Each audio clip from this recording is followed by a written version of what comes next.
CIA police ने नरवाना के नहर में मिले छात्रा सलोनी उर्फ शालू के शव की पेचीदा गुत्थी को सुलझा दिया है। ये मामला हत्या का नहीं बल्कि आत्महत्या का मिला। मृतका छात्रा ने अपने मोबाइल में सुसाइड नोट छोड़ा है, जिसमें उसने लिखा कि परेशान होकर ये कदम उठा रही है। पुलिस ने युवती का मोबाइल फोन व बैग बरामद कर लिया है। बता दें कि 2 दिन पहले कालता गांव की छात्रा का शव बडनपुर के पास नहर में मिला था, तो परिजनों ने उसकी हत्या के आरोप लगाए थे। पुलिस ने जांच की तो मामला सामने आया।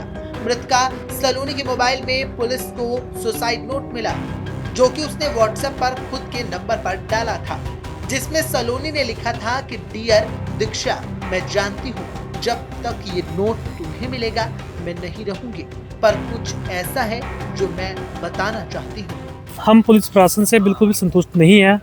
पुलिस प्रशासन ने कोई कार्रवाई नहीं की अभी तक, जिससे हमें भी संतुष्टि हो। क्या नाम है जी? पूरा मेरा नाम वीरेंद्र है। लड़की का नाम सालू है, गांव कालता की है, रहने वाली है सलोनी।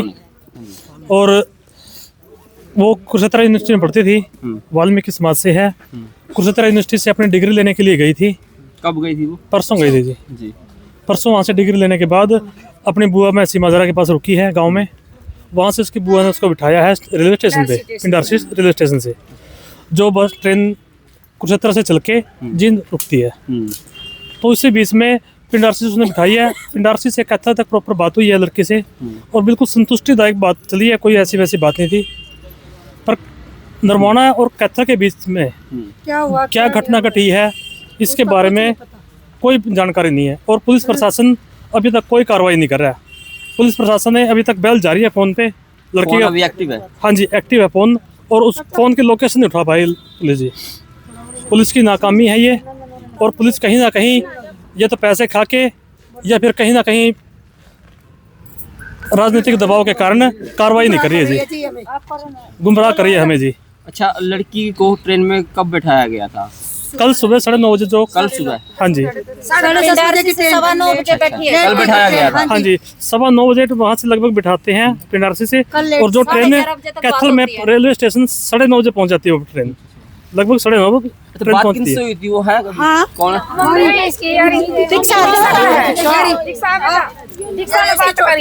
अच्छा बहन जी, आपसे बात हुई थी? हाँ, 11:30 बजे मेरी बात हुई थी उससे। बोली कैथल से निकल रही मैं। और उसके बाद मैं कॉल किया जा रही है 1 बजे से, उसका कोई कांटेक्ट नहीं होता। बेल जा रही है, फोन बाद में बंद, बेल जा रही है, फिर कोई पता नहीं चल रहा। फिर हम नंबर 16 जाके पता किया, वो बोले कि आप जींद जाओ। फिर वहाँ जाके उन्होंने उसकी जो लोकेशन उठवाई वो आई नरवाना की, ठीक है। तो हम जींद से चले नरवाना के लिए, तो हमें बीच में बड़ौदा के आसपास हमारे पास फुटेज आ गई थी कि बॉडी मिल गई। और उसके बाद अभी तक इन्होंने फोन तक नहीं पता किया पुलिस वालों ने।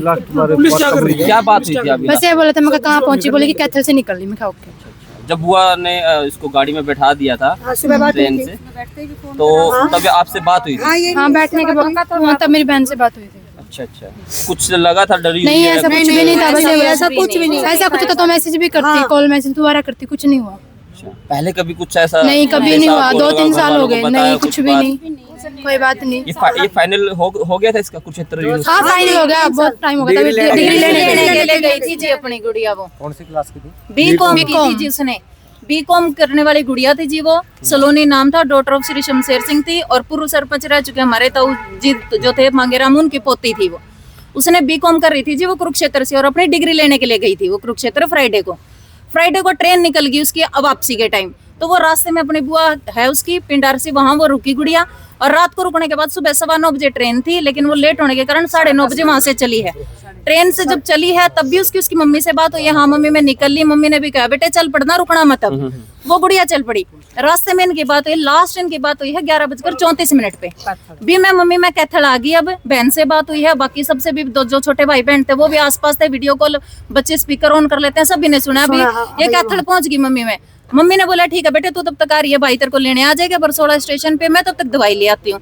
1 बजे जी ट्रेन, बच्चे बार बार कॉल कर रहे हैं, हम भी कर रहे हैं, जैसे सारे परिजन परेशान हो गए भी। बच्ची का फोन नहीं उठा रही, बेल जा रही है, पूरी बेल जा रही है, या फिर 2-3 दिन देर बाद वो बेल कट रही है अपने आप।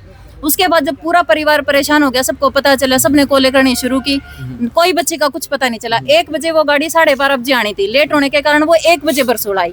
बरसोला उसका भाई जाता है जी लेने के लिए, वहां ढूंढते हैं, ट्रेन चली जाती है, बेटा बच्चा खड़ा रहता है, नहीं आते, वो वापस घर आता है, बोला मम्मी फोन करता है, बहन तो नहीं मिली, सलोनी नहीं आई।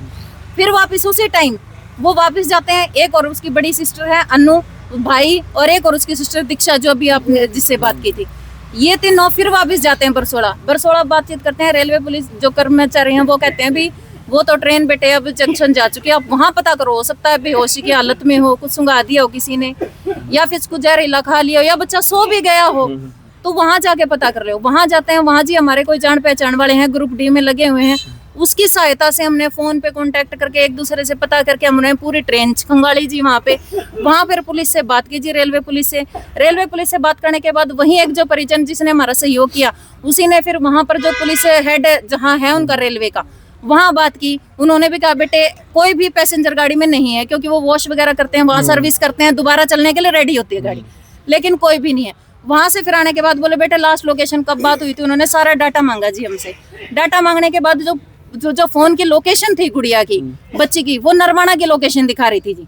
बच्चे वापस वहीं से, वो तीनों ही बच्चे छोटे हमारे, वापस वो बच्चे नरवाना की तरफ बढ़ते हैं, लेकिन नरवाना से जाते ही जिस जो परिजन हमारी हेल्प कर रहा था ढूंढने में, उसी का इन बच्चों के पास उचाना चढ़ते समय बड़ौदी क्रॉस किया था, उचाना चढ़े थे बच्चे, तभी उनका सभी परिवार वालों के पास फोटो डाल देता है ग्रुप में उसके पास आते ही, क्योंकि वो बिल्कुल सही, बिल्कुल कहीं से भी कोई खरोच भी नहीं है, बच्ची के शरीर के निशान कुछ भी नहीं है, पूरे उसके कपड़े ठीक है, शूज पहने हुए बच्ची ने, सॉक्स है, ऐसा कोई केस नहीं है।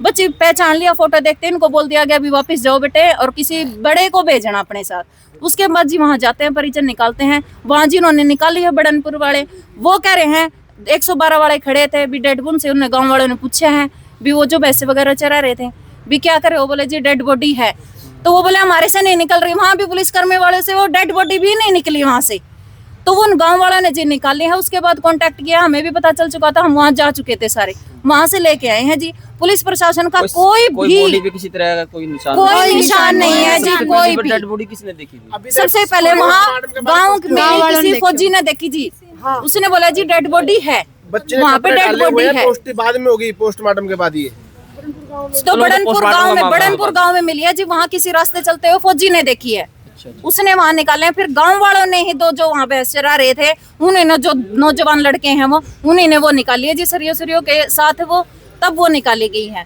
Dead body. ना तो जो पुलिस प्रशासन ने वो ढूंढने में हमारी मदद की बच्ची को, ना पुलिस प्रशासन ने, हमने सिर्फ एक रिस्पॉन्सिबिलिटी उनको हाथ जोड़ के कल से हमने कहा था, हमारी गुड़िया का बच्ची का फोन दिलवा दो जी, अगर हमारी बच्ची में कमी होगी ना हम वो भी एक्सेप्ट करेंगे, लेकिन कम से कम हमें ये तो पता चले भी बात क्या, वारदात क्या हुई थी।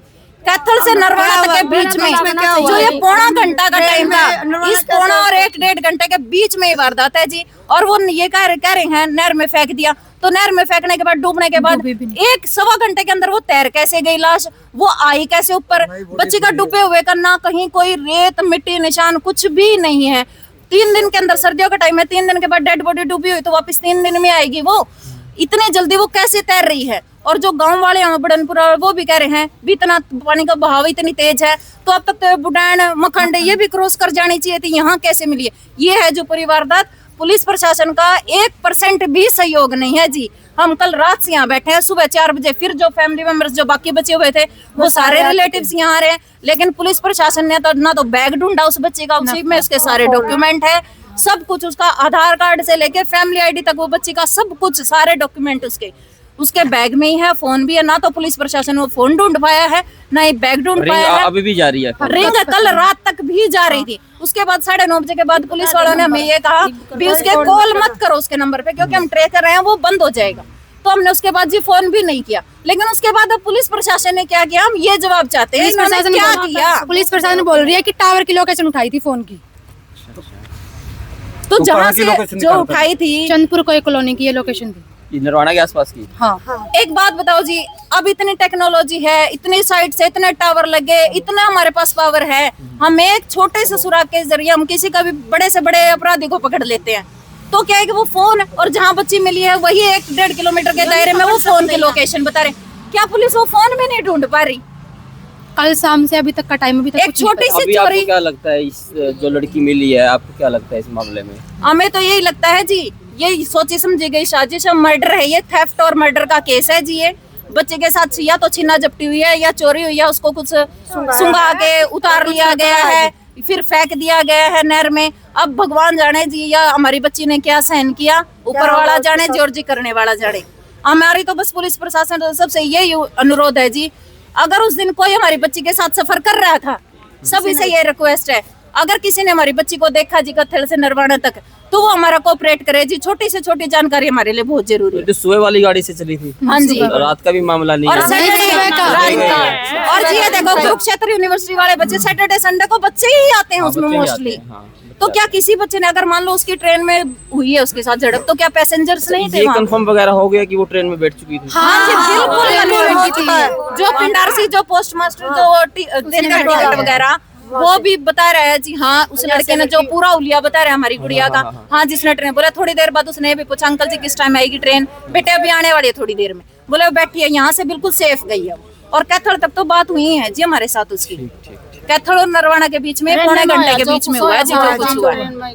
डीएसपी कमलदीप ने कहा कि नहर में मिली छात्रा के शव के बाद परिजनों ने हत्या की आशंका जताई थी, जिस पर सदर नरवाना पुलिस ने अज्ञात के खिलाफ हत्या का मामला दर्ज कर कई पहलुओं से जांच करते हुए टीम गठित करते हुए सीसीटीवी कैमरे खंगाले। बाद में शालू अकेले रेलवे लाइन पटरी के सहारे नहर तक जाती दिखाई दी। वह उसका मोबाइल बरामद हुआ, जिसमें उसने अपनी बहन के नाम सुसाइड नोट लिख रखा था कि मैं बीकॉम में फेल हो गई और मैं अपनी जिंदगी की जंग हार गई, मैं अच्छी बेटी नहीं बन सकी। ये परसों एक लड़की थी, सलोनी नाम की लड़की, जिसकी डेड बॉडी बुडलपुर नहर में मिली थी। हमारे सदर पुलिस स्टेशन के एरिया में SHO साहब वहाँ मौके पहुँचे थे और वहाँ डेड बॉडी को रिकवर करा। डेड बॉडी उस टाइम तक अनआइडेंटिफाइड थी। फिर ये ग्रुपों में तो मैसेज वगैरह किया तो ये डेड बॉडी सलोनी नाम की लड़की की मिली, जो गांव कलता की रहने वाली थी और कुरुक्षेत्र यूनिवर्सिटी से वो बीकॉम कर रही थी।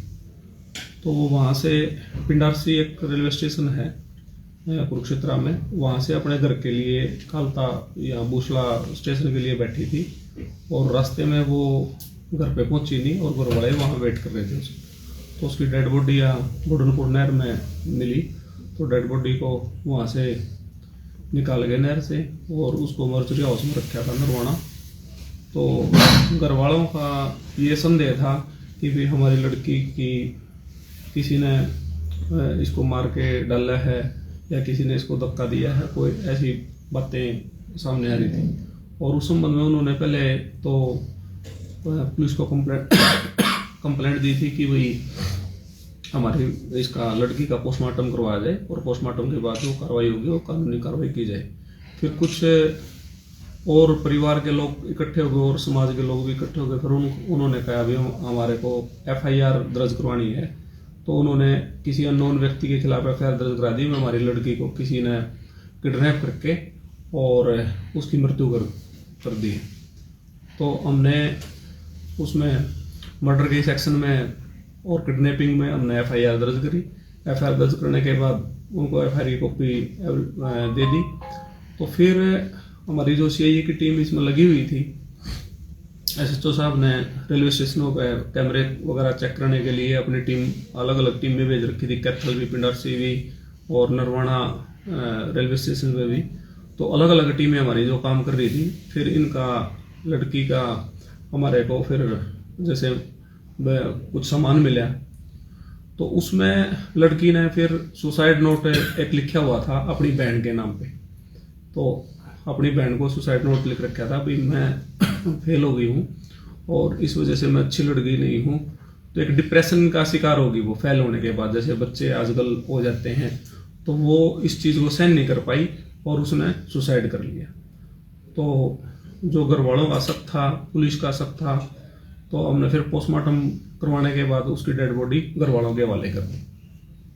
सर, क्या इसमें दूसरे एंगल से भी जांच कर रही है पुलिस? क्या डिप्रेशन के आधार पे ही ये अपना मामला खत्म कर दिया? नहीं, डिप्रेशन के जो जब उस लड़की ने अपना सुसाइड नोट ही दे दिया और उसने कहा अभी मैं जो इसमें बीकॉम में पास नहीं हो सकी और मैंने माँ बाप की उम्मीदों पर खरी नहीं उतरी, तो मैं इसलिए मेरा जीना ठीक नहीं है। तो उसने ये बातें अपने सुसाइड नोट में लिखी हुई हैं। तो सुसाइड नोट प्राप्त होने के बाद फिर तो एंगल कोई रह ही नहीं जाता।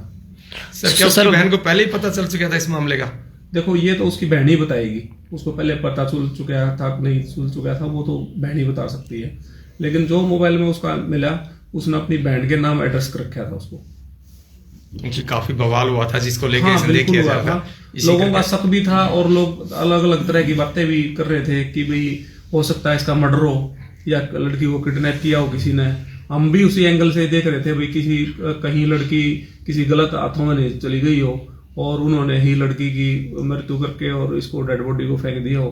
तो ये जब इसके बाद और पोस्टमार्टम रिपोर्ट आने के बाद तो क्लियर हो गया। सर क्या उनका परिवार संतुष्ट है जो इन्वेस्टिगेशन? हाँ बिल्कुल संतुष्ट है। और संतुष्ट जब पूरे टेक्निकल चीजें जब आ जाती हैं और मृत्यु का कारण भी उसमें ड्राउनिंग आया हुआ है इसमें हमारे पोस्टमार्टम में पीएमआर रिपोर्ट में, और डूबने से उसकी मौत हुई है, तो उसने लड़की ने यहाँ से जैसे स्टेशन से उतरी है और वो रेलवे लाइन के साथ साथ जाती हुई और सीधी हेड पे पहुंची, वो हेड से उसने मतलब वहां से छलांग लगाई।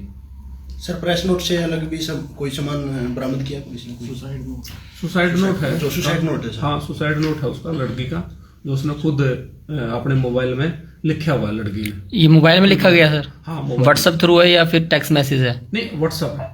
अच्छा थैंक यू सर उन बच्चों को आप क्या सलाह देना चाहेंगे जो इस? हाँ सभी बच्चों को मेरी यही एडवाइस है और माँ बाप को भी कि अपने बच्चों को इतना ज्यादा प्रेशर मत डालो भाई, उम्मीद इतनी ज्यादा मत पालो कि बच्चे को मतलब अपनी जीवन लीला ही समाप्त करनी पड़े।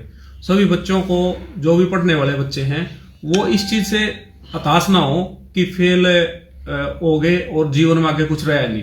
जीवन बहुत लंबा होता है और जीवन में बहुत चैलेंजेस आएंगे। आप एक बार फेल होने से मतलब हताश ना हो। आप लोग सभी बच्चे वो 12वीं फेल एक मूवी आई हुई है वो देखें, उससे इंस्पायर होंगे बच्चे कि फेल होने से आदमी की तरक्की नहीं रुकती। फेल होने के बाद दोबारा पढ़ाई करो, दोबारा पढ़ाई करने के बाद आप सक्सेस जरूर होगे। फेल तो सभी होते हैं, पुण्य हुआ फेल, जो पढ़ेगा वो फेल ही होगा, जो नहीं पढ़ेगा तो फेल कैसे होगा। तो बच्चे इससे निराश मत हो वे फेल होने से।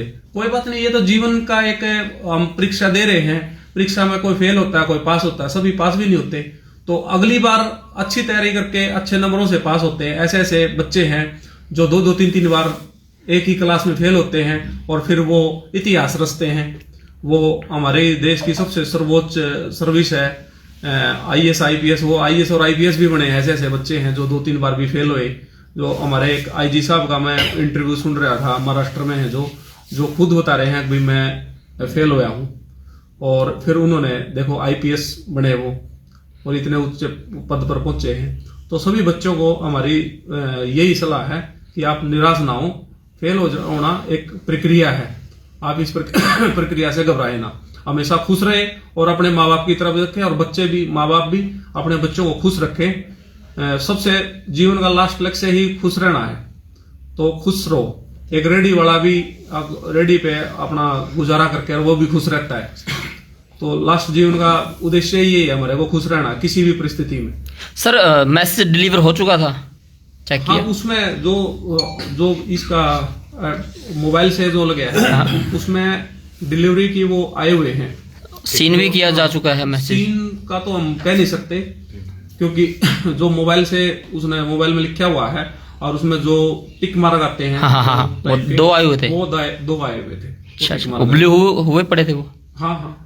और ये मैसेज किसको किया गया था सर? वो उसने अपनी बहन को एड्रेस कर रखा है। डीएसपी ने अभिभावकों से आह्वान करते हुए कहा कि बच्चों पर पढ़ाई को लेकर प्रेशर न बनाएं। बच्चा दबाव के कारण डिप्रेशन का शिकार हो जाता है। फेल हो जाने से जिंदगी की जंग न हारे।